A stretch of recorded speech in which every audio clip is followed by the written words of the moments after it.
seeing these brings it It back. brings back a lot of, Lot- things lot- that yeah. happen.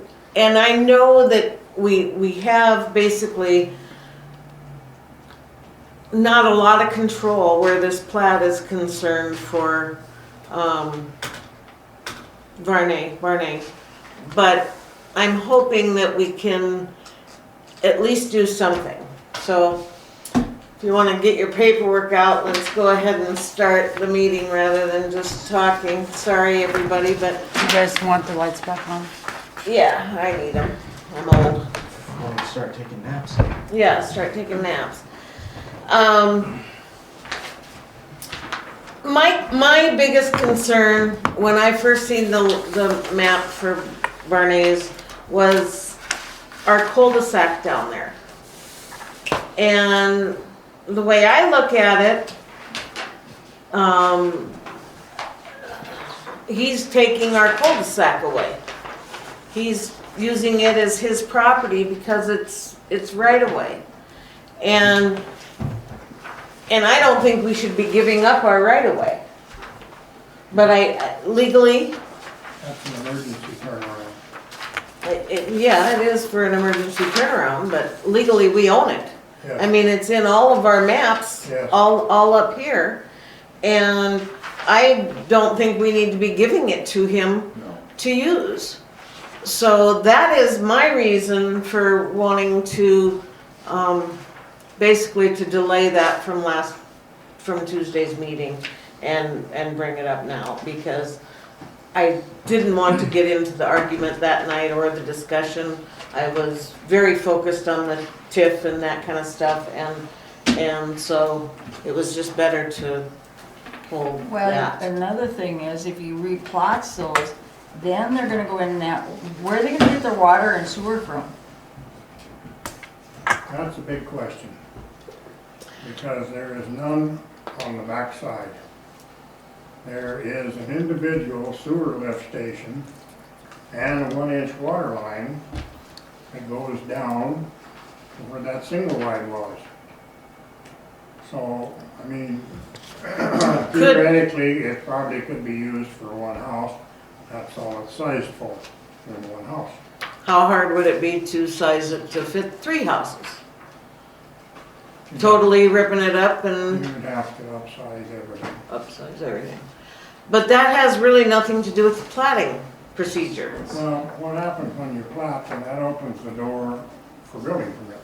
Oh, yes, it does, but it doesn't matter if it does or not. We legally cannot stop this plat, or a plat if it's done properly. We cannot stop a plat, whether it's floodplain or not.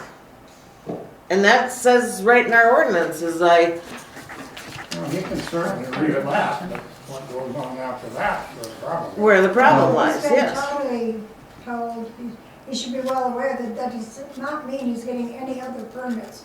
Right, Whether it's digging or building or, right. If I may interject. Yes, please. Since I started this whole mess, one of the things that in part of the stuff's been given to us by Bernier and his engineers, and most of it's pretty good. Some of it, not quite so. Because they, what do you say, emphasize everything they want and kind of forget the other stuff. What I expect them to do. But your subdivision ordinances say finding purpose and methods is responsibility of local government units to adopt regulations designed to minimize flood losses. Okay, basically that's what we got it for. And then one of the comments that's made in his submittal is that the ordinances do not require that the subdivision be, let's say, approved. Words are a little different. But you have a whole section, 151.17, which is standards for subdivision proposals. Now, it kind of seems like we probably have some reason to deal with it. You left that out. The one thing that you were just talking about is public utilities and facilities such as sewer, gas, electric, and water systems located in construction to minimize or eliminate flood damage. So that's, that's a problem that the utilities may be difficult to install such a way that they minimize the damage because they're going to be in the floodplain. A couple of other things, just, and I alluded to this, that their report nicely says that there are 3 letters of map amendment just north of the site. And he lists them. So I look them up. One is at 301 McDermott, I guess is the address. And even though there's a letter of map amendment, the elevations seem totally wrong for it to be a letter of map amendment. I checked both with the town and with the county, neither one of which got anything supporting that letter of map amendment, which is not unusual. FEMA just sends it to whoever the applicant was, and the applicant was ACES. Okay? Then the middle one of those 3, you gotta read all the words. It's a letter of non-removal. Okay? And I've run into that so many times. People get that letter from FEMA and they, okay, we got our letter of map amendment. They don't read that it says non-removal. Now I will admit the third one looks everything to be adequate. I've checked on it in the past because issues have come up about that lot. It's the very southwestern lot in Ferguson subdivision. So Bulls. I don't know the owner, but it all seems. Yeah, it's bowls. I still don't know how they can figure that it's not dead center in the floodplain because all the water kind of just runs down through there, but that's the way the topo is. I have made my feelings clear. A little bit of background as to why I may feel that. First time I dealt directly with a flood was when my mom woke me up, maybe 8 years old, when I was asleep in the basement of our farmhouse. And she woke me up because the water was about a foot deep in that basement, and it was going to get a lot deeper. Where did you live then? That was Byers, Colorado. And the situation is a mirror image of what we have here. Old Bijou Creek makes one of those big oxbow loops. And land were our farm, and we broke it from sod in the 40s. It's lower than Bijou Creek, and once it jumped its banks, it just came down through there because it was the lowest place. Another place that we lived in was on Cherry Creek, here by Denver. And after one of the floods that went down Cherry Creek, I don't know which one, and it had been one of the original homestead homes, it was laying like this afterwards. It had been there for many, many years. And the firm that I first went to work for was about 100 yards from Black River. And when we got back from being on a job we had in western Colorado, we got back and the water had been about 5 foot deep, right there where our office was. We were on the second floor, that was pretty good. But, that's, you guys have had firsthand experience with this one flood, and you've talked about previous ones that you know about too. And I just firmly believe they occur. I have no idea what climate change is actually doing. I don't think anyone else really knows. There's a lot of rhetoric being flown around, but until true statistical analysis is done with a period of record, we're not going to know what it really does. So until we have better information, I think we've got to kind of live with what we have.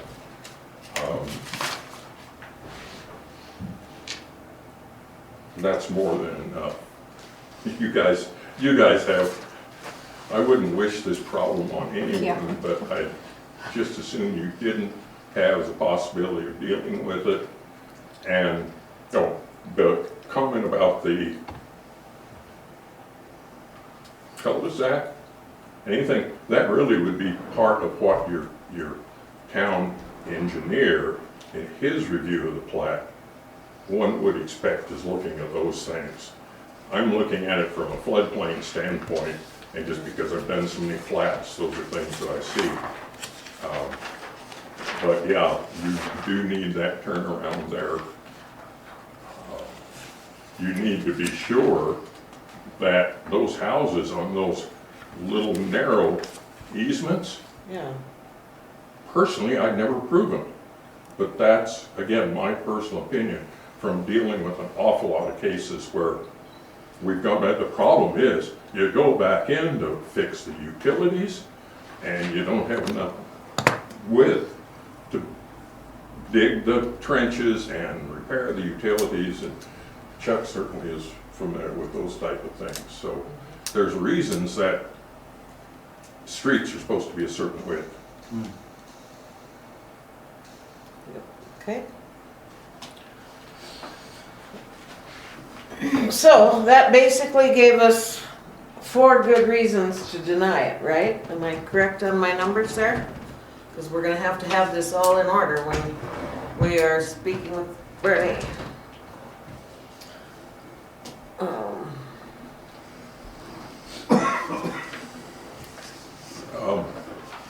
Are we Said gonna it was call? done, but a possibility or suggestion, you could possibly make your denial or whatever contingent on seeing plans that show the utilities such that they will not cause problems to the floodplain, that they'll be safe from flood damage, and any of the other things that would be necessary to really know what the subdivision is, just say workable. So that you don't get stuck with the thing and find out 5-10 years from now, you really wish you'd have got a wider easement or whatever.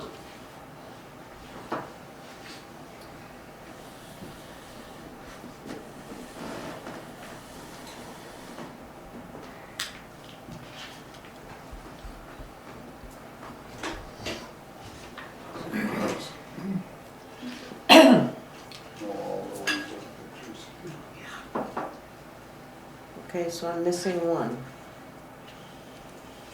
Or we're just still doing a work session right now. We Yeah, haven't this called is it. work Okay. session, yeah. Got the roundabout, Pardon me? the roundabouts on. Yeah, the cul-de-sac, the wider easement, and the utilities. What was the other reasoning? Somebody help me? The ordinance itself Well, the ordinance that says, that Elmer looked at, that any possibilities of damage or occurrences or, and that's 151.17? Yes. 151.17, yeah. Yeah, then you use, yeah, 151.01, finding a purpose, and you get down to where, oh, no, it's 17. No, I'm sorry. This previous one says, restrict or prohibit uses that are dangerous to health, safety, or property in times of flood. And that is 15101. 151. Right. It looks like that is 151.01 Okay. D1. We don't have D. that I one. don't see, We don't know. I, The floodplain ordinance is. I don't even Huge. show 151.01. No, I nobody don't does. have it in there. No, I printed it So off E, we mine, got, whole thing, Oh, and it's not showing me. I mean, it says it here, findings, purpose, and met, oh, it's on the front page. 151.17E, that gives us for Different utilities, stuff, right at the bottom. all subdivision proposals, shall public utilities. 151 is flood damage Basically, prevention, you the can put in whole utilities with no thing. damage. Right. And what number was that one? Yeah, 151.17 item And they E. got it on that sheet there. Yeah.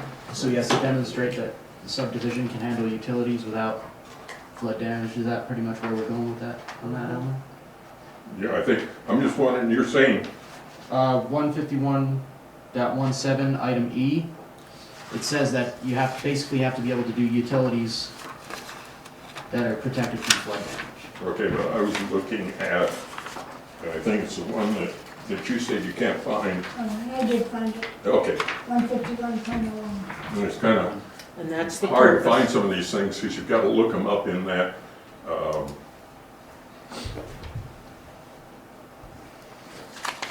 And where on is the there, internet. And Yeah. figure out how they have organized it. and the wider easement, is that anywhere written in the ordinance, or is that just because That we would be know? purely your subdivision regulations. And you can call that out. You feel that you need a wider easement because of them properties, after discussing it with the board and public works, you can call that out. Or the engineer more, so that would be who you'd want to do is Anthony. I'm kind of surprised, just a minute, Chuck, I really thought that Paul Kesper was gonna be here tonight. He and his neighbors are very against this, and don't get me wrong, I understand why anybody is against it when they have that beautiful view behind them. But that's not enough to make that not happen. That's, if you can't afford to buy the property around you, so you have a view, then you've got nothing, in my mind. So, and I think that some of those people have in the past tried to buy that property from him, and he wouldn't sell it. That's what I've heard, so. That's, The Chuck? drainage from that lot on the southwest corner, southeast corner, where does it go? She wants Where does funds. that pipe go? There he is. That house is yeah, on those are 200, right up against that. that we're talking about where Ferguson and Ferguson come So together. he doesn't have a Mhm. reason, Right. he's Yeah, over it. that That's a disaster. culvert actually goes under the corner of that house and daylights to the creek. Where does it go once it goes underneath that corner? Is it going across these lots, or is it going, No, See, I think what it is this? What is this? hovers along that very east property line there and is buried feet? Yeah. 2 feet where it breaks off, that's where it actually No, that's not. comes out. yeah, Wasn't there an easement we created for that when Hunsacker did that? Yeah, it, that actually was going to be a storage lot. Right, And that kind of fell through, and actually built a house on that lot. But that drainage does go underneath there. and then I thought there was an easement specifically set for that too. Yeah, there it is. And I'm gonna point out that one of the things that made this much more acceptable was all of the utilities were buried deep. So consequently, REA come down Saturday and Sunday, and by Sunday afternoon, we had the electricity completely restored in that development. We went in and cleaned all the major boxes, and all of the meter can boxes. All that stuff was cleaned up, and the electricity was turned back on Sunday night, Monday morning, something. And the houses that went away, of course, we were bleeding quite badly, because when they were ripped off the foundations, why, the water lines were wide open, and there was places that the water was shooting 15, 20 feet in the air. So I went back further up Ferguson Street and closed the valve there that shut the whole system down. Once those repairs were made, then we turned the water back on and shut everybody's curb stop off, knowing that, you know, then they did MACT tests on all of the lines and fire hydrants and everything. So then the water was the next thing that was brought back into compliance. So sewer took a fair hit, but all of the manholes had sealed lids because they have to be flood proof when they're in a flood area. The lids have to be sealed, and they were. However, some of the houses that were gone, the open 4-inch pipes that were up took on a lot of water. So the lagoon took quite a hit. The actual flow went south of the lagoon, as well as that one house. It floated right straight on through, so the berms were high enough, we didn't really take on any floodwaters into the lagoon.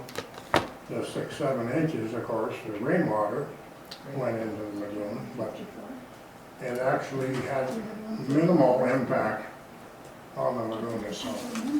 Thank goodness. Joan? Well, I'm just, which might make the answer a little simpler, is when you look in our ordinances, under the definition of a plat, it specifically specifies in our definition we have a subdivision in one way or another. It's within the definition, so.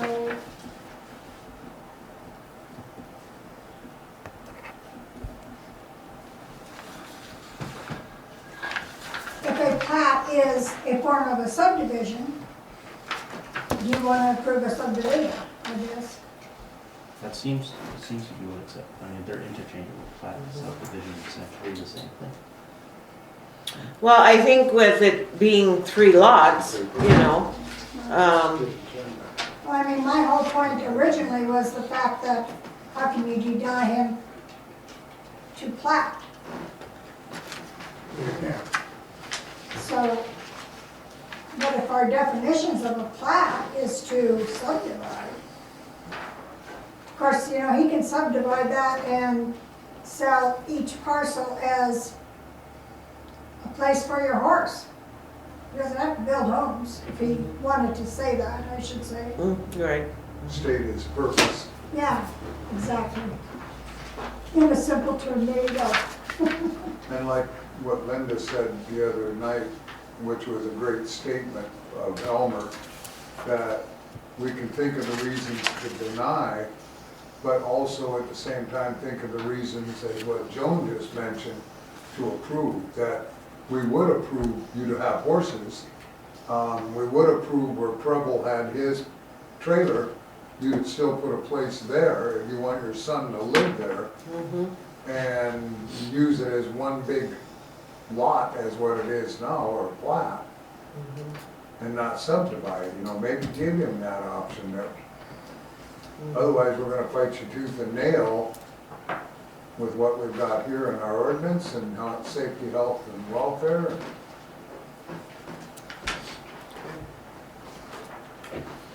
All right, yep. Just wanted to ask Chuck, what do you think about appropriate width for the, that? What essentially Easement? is gonna be a road, it's Well, easement. that's a pretty thin line between where the houses are. Right. You know, if he wanted to put a house directly behind these, you know, these houses were existing when the flood hit. This will be a new structure that, you know, it's like Elmer said, we're trying very desperately not to create more problems. My concern is how he's gonna get water and sewer. 15 feet is too skinny, right? Well, I mean, that's, you know, the property that was there, the county overrode us and gave, you know, permit to put that single wide trailer in down next to the creek. However, he was within 400 feet of city water and sewer, so through a rather lengthy court battle, he finally agreed to put water down there and a lift station to bring the water back up to the corner of Ferguson and McDermott. So that solved that problem, but when they moved that trailer out of there, that stuff all become null and void. Has to be recertified, and obviously, I mean, if he was gonna build one house, obviously further away from the creek, and if he wants to put 4 feet off the ground, you know, I was told just because you have an incident doesn't mean that you can't build there. You just have to meet the criteria. Right. And the criteria was that every threshold had to be 30 inches off of existing ground. And that's where the mapping came in for the Lomas. Because of the financing, you had to have a Loma on the house to get financing. So those Loma certificates were done on every house that had a loan against them. And there might be one or two that did not go to the banks, or borrowed money from grandma, or done something that didn't curtail, but they all had to have a certificate of elevation, and every one of them, when they were completed, before occupancy, surveying crew came, used the bench at 32, 33, whatever it is, shot every threshold to make sure that they were 30 inches above the existing ground. Before the flood or after the flood? Before? Before the flood. Yes. So those are supposed to And be the somewhere city- in our records. You know, the city themselves did not approve a subdivision, however, FEMA did with the criteria, and that criteria was met.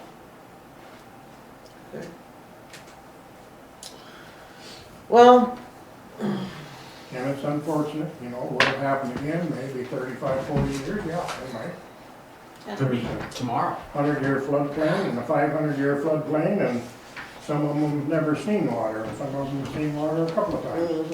yeah. This particular property's seen it in '72 and again in 2007. Let's change our whole way of talking about things. It is a 1% chance of being equaled or exceeded in any given year. Correct. And somewhere back along the line, people started saying that's 100 years. So it's not gonna happen for another 100 years. It says it's a 1% chance of being equal or exceeded. Yeah. Yes, That's it did. That's where the 100 years comes from. 1% each year adds up to 100 years, but it's not logical. Well, there was some circumstances that went on at that time. It was a very, very dry year. Yeah. And they actually seeded the clouds. Right. And there was a lot of controversy over whether that had any effect on it or not. Right. Absolutely could not prove that it did, but they absolutely couldn't prove that it didn't. So that was the factor, that when they seeded the clouds over the Black Hills, once you get that kind of inches of water, runs off the hills into the draws and it quadruples. And the further it came this way, the bigger it got. Keystone had very little. I thought they had 5 inches. Yeah, I mean, not more than a good shower. Okay, so Jill, you have all the answers you need for? Lucky you. We are not gonna call this to order tonight. I don't think we need to or have to, and we don't wanna call Barney either, but, so we'll just put this on the next agenda to vote on. We'll have no actual official votings tonight, just make it a work session. and- Okay. Okay. And that'll, so this will be on the next meeting and we'll Barney will be here, or we'll give him all this information ahead of time and let him see what he can do to answer those questions or fix the plat for that. How's that sound? Everybody? Sounds good. Sounds good. Sounds like he's got some technicals that need to be dealt with Yep. before we can even. Okay, so that brings us then to, the proposed shed. Bonnie Morelli's. Yeah, I mean, Morelli's. And have you figured out any way that it is possible for her to have a shed? I know, I'm Let me back sorry. this up just a little bit. Yeah, I always do. Okay, I've been dealing with that lot, as all of you have, since 2014. That's when they wanted to put a carport on that lot.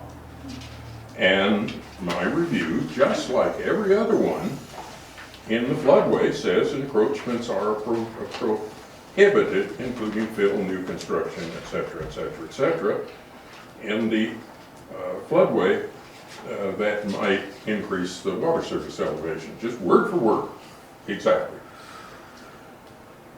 Then I didn't realize till I was kind of getting ready for this, I looked at that permit and it was signed by Tony, I believe. Where did I find it there? Tony Glasgow. Really? Tony Morelli, that was her. That was her husband. Okay. Unknown caller. So he was aware enough to hire an engineer to submit a letter stating it would not cause an increase in water surface elevation. So we approved it, Okay, just like the ordinance says.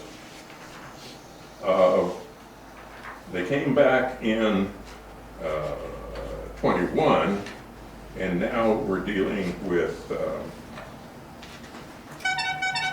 Bonnie, and she wants to put in a fence.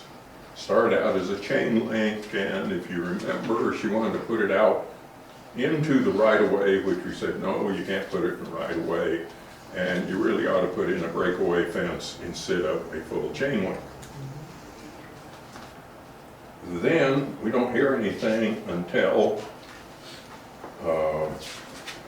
2022, and this time came in with a request for a breakaway fence in terms of how they described it in the application. Fence is an open air metal frame side yard south side of property breakaway fence. So that's what we'd said. If you put in a breakaway fence, something is not going to hold water, and you saw beautiful pictures of what chain link fences do. Yeah.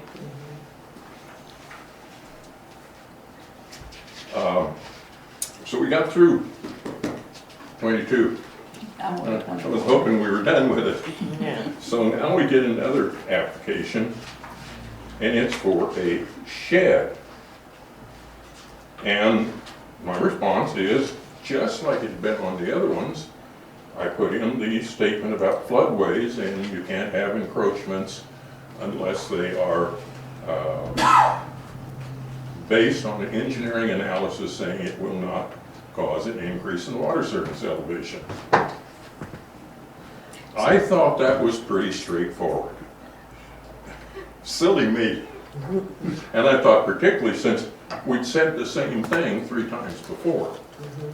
But now I see that it was Tony that the first one. Bonnie is not probably looking back. She may not even realize that's what was done before. Now they've come back and said, well, instead of it being at ground level, they elevated 14 inches. Well, I had said in the staff report that it the base flood elevation was 18 inches above the ground, so they weren't listing it as high.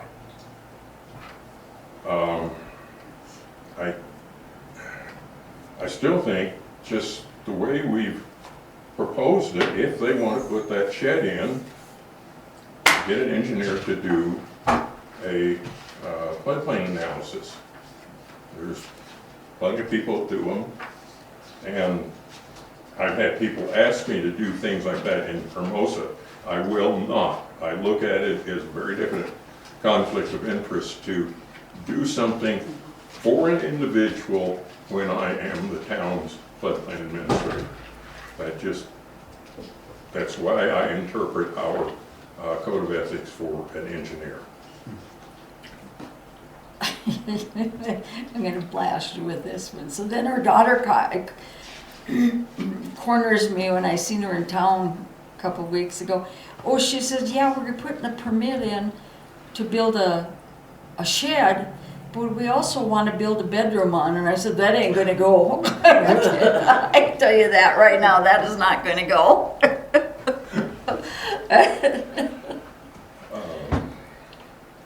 Go ahead. So do we need to, can we recommend that she hire an engineer then to do that? Or what are the odds? I don't want to like give her false hope. Like, is the answer still going to be no? She's in the floodway. Well, they're in the floodway. And then I say, we quote what the ordinance says, and then the recommendation is the applicant does not include any hydraulic analysis as required by section 151.19 of the flood damage prevention ordinance. The applicant should therefore be denied until a hydraulic analysis is submitted showing that the proposed encroachment would not result in an increase. Now, you have sat and listened to Bonnie keep saying and her son that I did the hydraulic analysis and that she shouldn't have to pay for the normal review that I do as the floodplain administrator. But I don't know how to make it clearer when they don't really want to listen. I mean, we have that regularly with people if we... Yeah, they already started building it where they think they're Yeah. going to build it. Yeah, and I get, well, I'm going to jump ahead a little bit because we've got the application for 268 McDermott, which is another carport that's just west of theirs. That's Trina's house. And the last permit application from them had been for a shed, which the response was, you got to get an engineer to do an analysis because it's in the floodway. Therefore it's denied. So now they're asking for the carport, which is really a big carport. Well, big, 24 foot, 28 foot wide and 30 feet long. It's a nice one. And you put all those posts together and that's quite a bit of obstruction when you got all those posts. So right now, I would still think that the thing to do is say, our ordinance says you can't build in the floodway unless you have an engineer's analysis that shows that you're not increasing the base flood elevation. Do you have someone to recommend for her to call if I call her back and give her that option? Barney's engineer. Oh. Yeah, might as well have sit them on.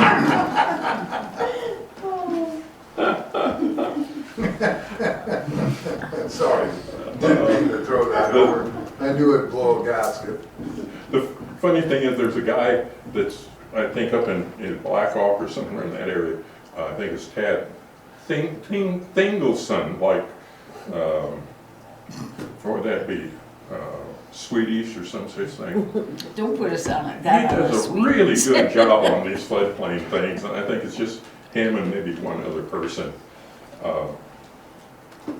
And I get a lot of other things that just, Fingelson is his last name? yeah, I'd have to look it up to see. I know I've got stuff from him in the past.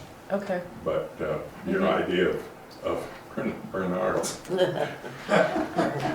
That's Dan's idea. well, he wrote all the things, his background and everything he's done, and he certainly should know how to do it. I Okay. don't want to say how long I've been doing this. So tomorrow I'm gonna call Bonnie Morelli, say we did discuss this, and this is the recommendation to move forward with this. As of right now, it's a no on our end. Also suggest to her that FEMA still has a program where she could move her home onto a non-floodplain piece of property. I'm And gonna have you call her and tell her that. Just keep in mind how long it takes to get that grant approved to do that. yes, yeah. So it's not something she'd do in the next even 2 years. No, probably. no, it would take at least 3 years, but, And then she all probably have costs. her and the extra, cost, yeah. extra bedroom too. Yeah, she could add her extra Confuse her, bedroom then, please. yeah. She could use that money that she's gonna be paying an engineer to. Just a thought, so, yeah, There's a lot of storage units in the area. Yeah. yes. That is true too, yes. Mhm. And you, Yeah. all you gotta do is look at all those sheds that you showed in your pictures. Oh, so many. Yeah. They just. But there were no carports. You pointed out one still had the concrete slab of Yeah, it. it and- Cal, Did the board vote last meeting to pay for the Morelli's hydraulic analysis? Yes. Yeah. So are we gonna direct them to pick the engineer and then we're gonna pay for it? no, no. How's that gonna work? Well, I guess maybe we just have our own engineer do it quick, or not quick, or whatever it takes him, or whatever, I don't know. That, we did vote on that, it was, Wouldn't that be another ethical conflict like what Elmer has? If the town engineer does it for them? Well, if you hired me to do it for them, Yeah. that would not be a conflict. You don't really want to pay for doing Yeah. an appropriate floodplain right. analysis. I know how to do them. I thought that's what we did vote on last time though. Unfortunately, you did, and I didn't. I was afraid to say anything. They'd been so adamant about what was going on. I thought if we could get them out of the room, I was going to leave. So, I'm sorry. Well, no, that's kind of how I felt about it too, and that's unfortunate. We all but have I times did. when we wanna leave a meeting. Yeah, You should have met her husband. so, Well, it sounds like we'll need the engineer ourselves, so maybe we could, see if they would give Well, us a if you'll do discount it- for 2 at once. if you'll do it, then that's fine, just do it. What's the cost? Well, we already okayed it, no matter what the What But cost. don't tell them We that. did okay, and we have a coupon Just too. because.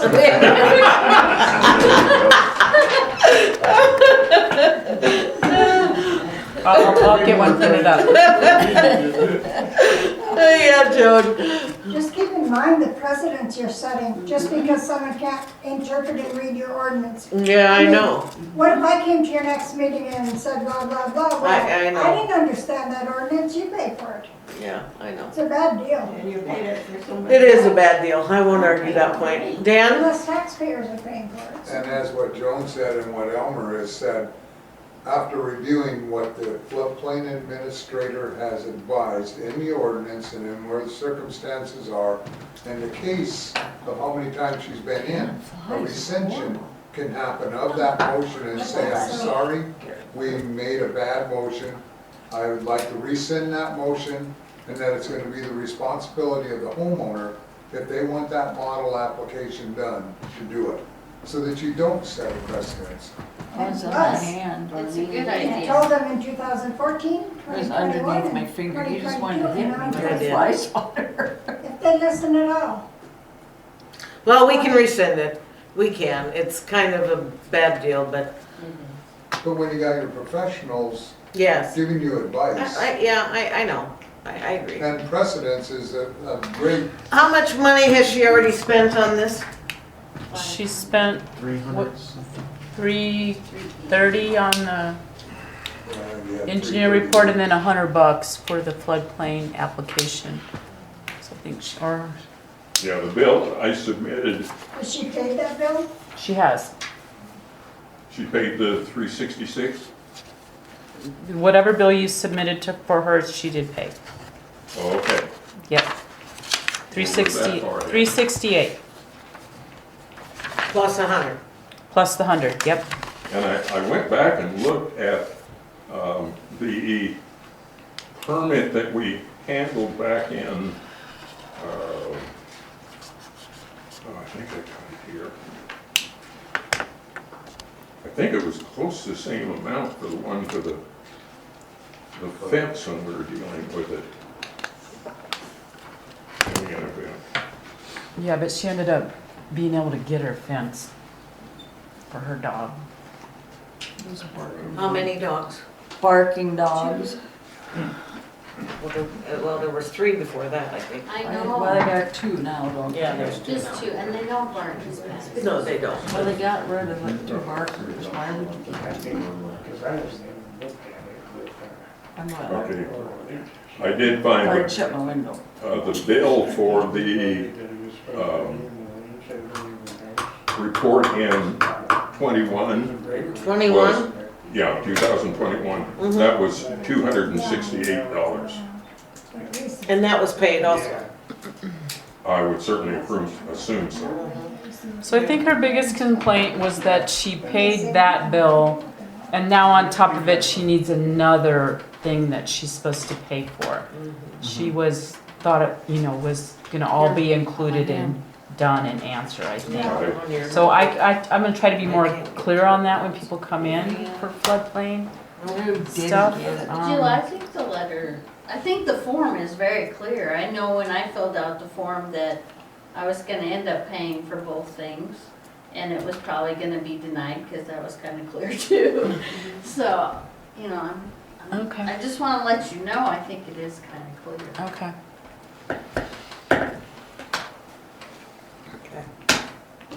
So where are we at with it then? So Jill's got, we're denying it, and we'll rescind our motion, correct? Deny At the or next- send me motion at next meeting. At the next meeting. Joan? Well, having rescind your motion at the next meeting, could you at that point leave it pending, giving her time to get that analysis done so she is not paying for a second? Well, when yes. she does. Yeah. And then if nothing comes of it, you can deny it eventually. Good point, okay. All right, everybody, board members all on board with that? Can't have a real vote, but we can have so we know how we're gonna vote the next time at the meeting. Everybody's cool? Yeah, it's new information now. I mean, they've been Yeah. through this before.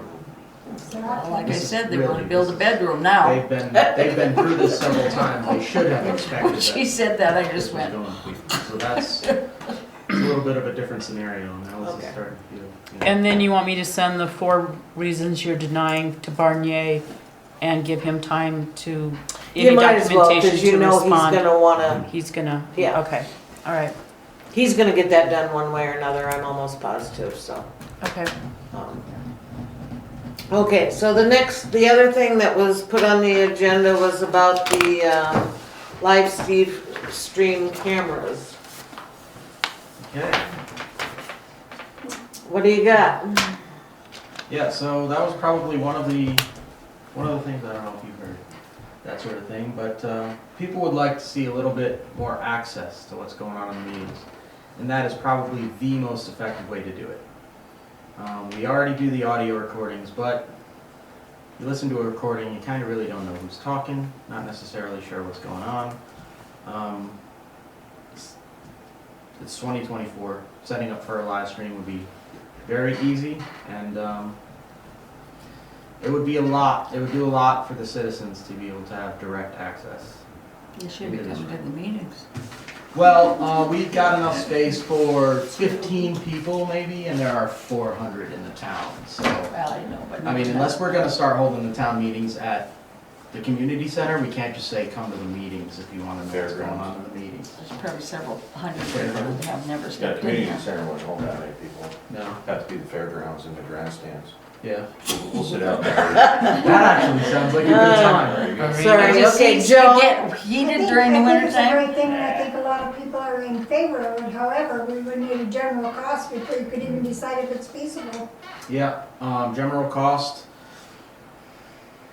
$200 gets us 2 of the best webcams we could possibly get. Webcams are dirt cheap. And That's cheap. That's all we need. Wow.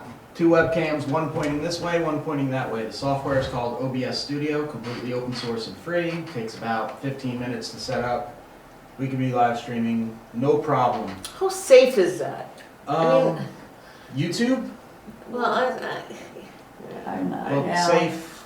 Well, it depends on I who's think the safe. big thing is no one likes to be on camera. well, I don't either, I yeah. don't think that it's a safety issue. I mean, it's just a meeting whether they were sitting here or if they're sitting out there.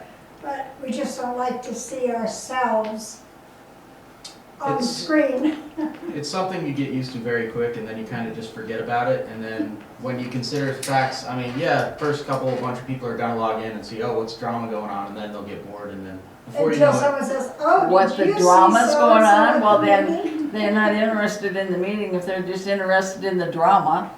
well, Well, Can I have that fly The- swatter? Then you get on Kill Facebook that for bugger yet. yeah, and that's really, that's a thing, is if it's all recorded, all on YouTube, then it's not gonna be that, oh, well, this was said, no, that was said. It'll be transparency, absolute transparency, and everybody wants it. I did not hear one person yet I've There talked he to in is. town, outside of the meetings, who was anything but, yes, we have to do that.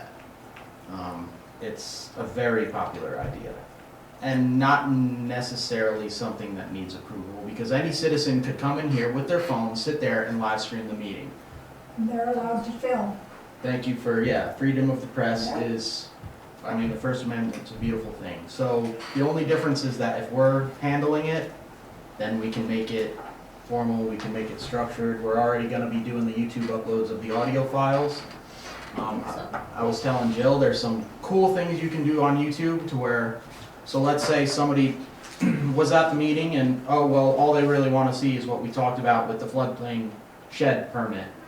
Once the video's in, you can put timestamps throughout the video and index, so somebody could, oh, that's all I'm really interested in, and click in and watch that section. Where if you listen to the audio files, you're kind of, well, for up to 5 hours, digging through audio for whatever it is you actually want to hear. Nobody necessarily likes to be on camera, but once you've done it a few times, you kind of get used to it, and people aren't that picky, really, either, about once they see you, and they're not going to be that nitpicky about what's going on in the meetings. It'll get pretty overlooked pretty quick. And then before too long, it will be a source for people who genuinely wish they could be here, but for any number of reasons can't make it that night. They want to know what was going on. Cal? I have 2 questions. First one is, so you're talking about webcam video, what about the audio? How are you gonna cover the audio over here and then over here so that it's gonna be picked up by the feed? Well, the audio, that's really more of a trial and error thing, but I mean, microphones, I have a microphone I could set on that counter and it would hear everything they're saying without them having to yell. You know, it's all about the quality of the microphone. And that's, for a really, really good one, $100. And then was it a USB or something like that, or how does it plug into the computer? So the one question is whether this thing has enough horsepower to run 2 webcams. I think it does. Yeah. I mean, I haven't looked at it intently, but it is fairly new and and we don't need to stream in 4K. No. You know, 1080p, but the idea would be 2 cameras, not just up here, but that way as well, because there are just as many questions from people about who is in the audience, who's talking, you know. We're out there by Trump mask. Make sure you got your makeup on and your hair Can we straight. too? We all wear ski mask. I do not give you permission to record me. Sorry. That's, yeah. And so that, there again, when the people walk in, they're gonna have to be informed that they're being filmed, and, if they don't wanna be, then they just have to leave, huh? Well, it comes down to is whether or not you're comfortable with, I mean, to kind of put it out there, I'm kind of one of those who if you don't have anything to hide, why do you care?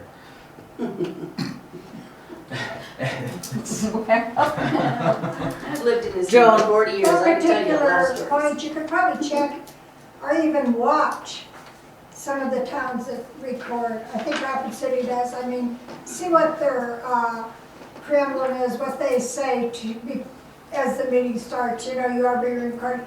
I don't know that they even say it. They You know, if they you don't, say, you don't actually have to. yeah, if you say this is a Zoom meeting, watch your screen, that should tell them everything. Yeah, it's in a public forum, you're not, it's not necessarily, you don't have to inform somebody if they're on video, if they're in a public forum. Okay. But beyond that, there are some other features, interactive chat. People who are not here, we could set up a chat where, Which I think would I'm be gonna a say no, disaster. I'm gonna say no to that. and that's what it would probably be, but these are options. But start slow. The idea is to start slow, to get it set up, to get a feel, do some recordings, see how it looks, see how everybody thinks about it. It's not an overnight, has to happen right away thing, but everybody wants it out there. Nobody said no. Who's everybody? I mean, It I wasn't talked me, to- he didn't ask me. Where's Shannon? We actually talked. No, every citizen I talked to when I walked around the town for a couple of weeks, everybody was like, "Oh, please do that. Let's make it happen." But it's not even just necessarily people who don't want to be here. Some people aren't really necessarily in the position to come in and sit in this room for 3 or 4 Oh, hours. there's that, yes. And that doesn't necessarily mean they should be denied access to what's being discussed and developed in the town. Okay. Trina? I would think, the ones that I've seen anyway, they have like the camera like right above where Hermosa is and it faces this way and it include that stand and then people would talk from the audience, they go to that stand. So it's just one camera, less editing. Mm-hmm. The indexing of it sounds great, but it takes a ton of time.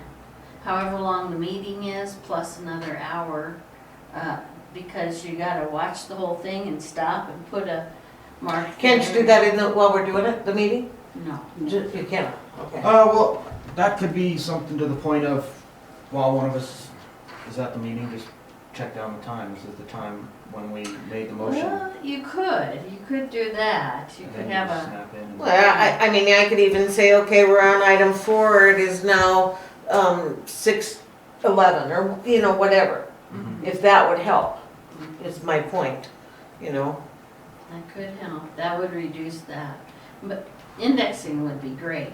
But anyway, I mean, if we wanna start small, we could start with the one camera that would cover that and kinda get people used to coming up and I think that's standing. great, just put it that way, facing that way, you know? Thanks a lot. That might actually be the way to do it, even if, well, so my thoughts was picture in picture, you know, we have the Right, board and picture then in a picture in picture, so rather than the picture So in in other picture words, camera being during on the the whole meeting, audience, Linda, we sit it's on like podium. this. We All kind of start meeting having long. to motivate people to come go. up when they're speaking, Right, but, that's all right, we can do that. which wouldn't be a bad thing unilaterally, because maybe if people had to get up and Calmer. come, They don't understand. get up, so come talk, it wouldn't be so much. Maybe there would be less comments. And Yes. Microphone. Okay. Yeah, the microphone. Did you have something to say back there that we need to know? No, I was just, mentioning that one of the downfalls of just audio is people do complain that they don't know who said what. And that's partly our fault because we're too casual.